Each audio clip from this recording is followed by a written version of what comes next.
Hey everyone, welcome back to the channel. Today we're diving into a topic that so many people deal with but often don't fully understand, and that's hair loss. Whether you've started noticing more strands in your brush, thinning at the crown, a receding hairline, or even sudden shedding, the experience can be stressful and sometimes even overwhelming. But the good news is that by understanding why it happens, you can start working toward the right solution for your specific situation.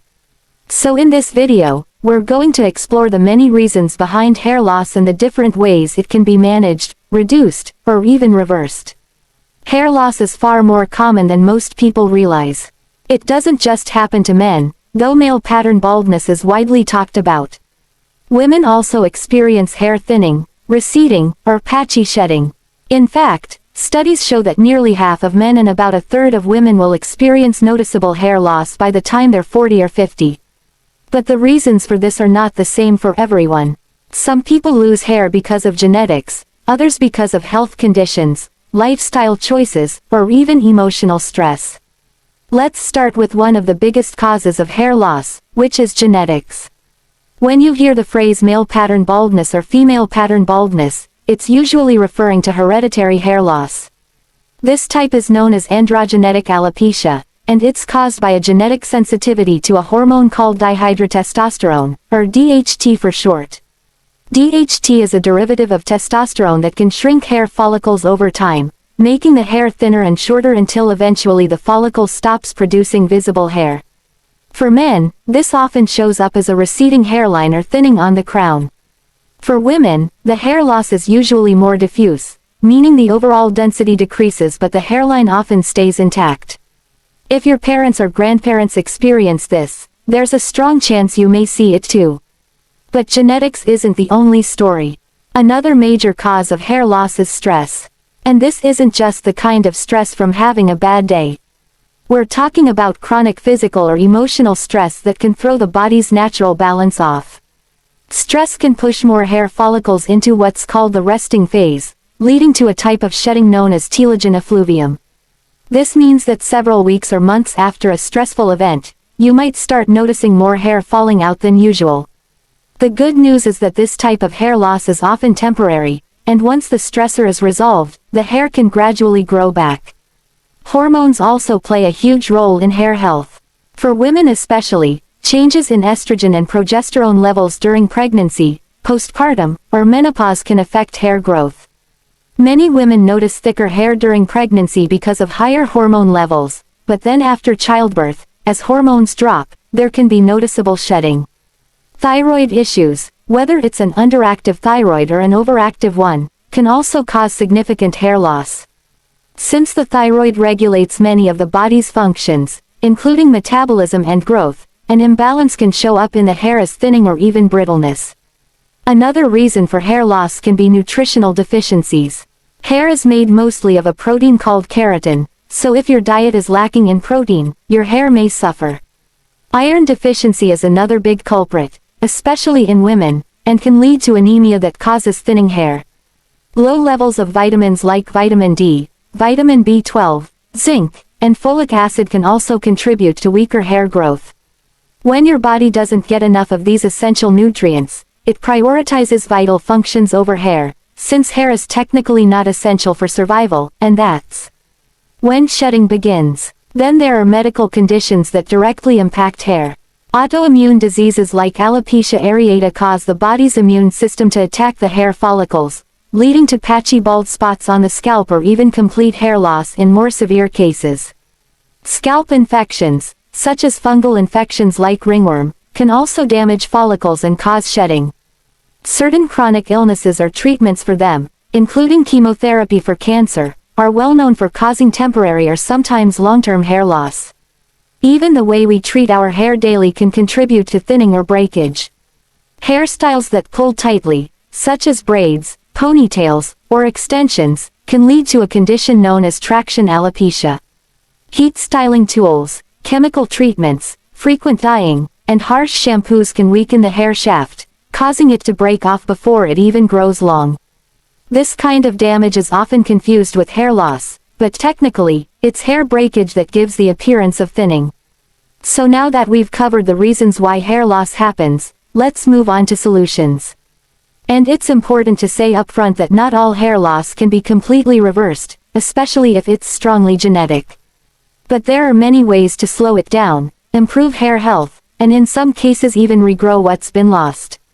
For those dealing with genetic hair loss, there are FDA-approved treatments like minoxidil, which is available as a topical solution or foam. Minoxidil works by stimulating hair follicles, improving blood flow to the scalp, and prolonging the growth phase of hair. It's one of the most widely used treatments for both men and women. Another option for men is finasteride, an oral medication that works by blocking the conversion of testosterone into DHT, the hormone we talked about earlier. By reducing DHT levels, it helps slow down follicle shrinkage and can encourage regrowth in some cases. Women sometimes use alternative hormonal treatments under medical supervision, especially if hair loss is related to hormonal imbalances. Beyond medications, there are also procedures that can help.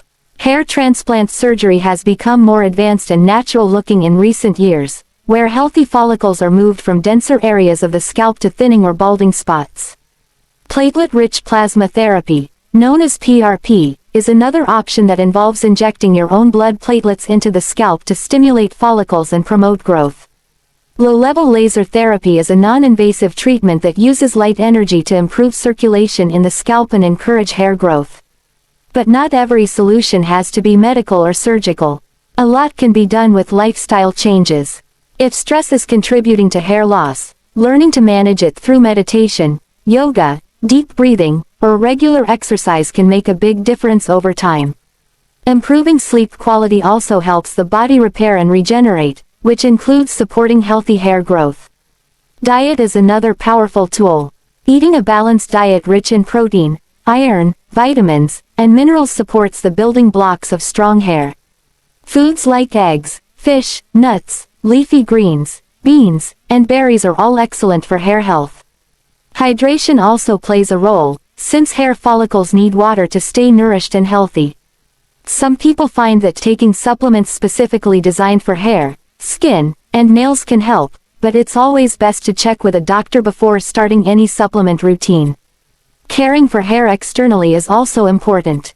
Using gentle shampoos without sulfates, conditioning regularly, and avoiding excessive heat styling can prevent unnecessary breakage. Letting hair air dry when possible, switching to silk pillowcases to reduce friction, and massaging the scalp to stimulate circulation are small but effective habits. If traction alopecia is the problem, simply changing hairstyles and avoiding tight pulls can allow follicles to recover.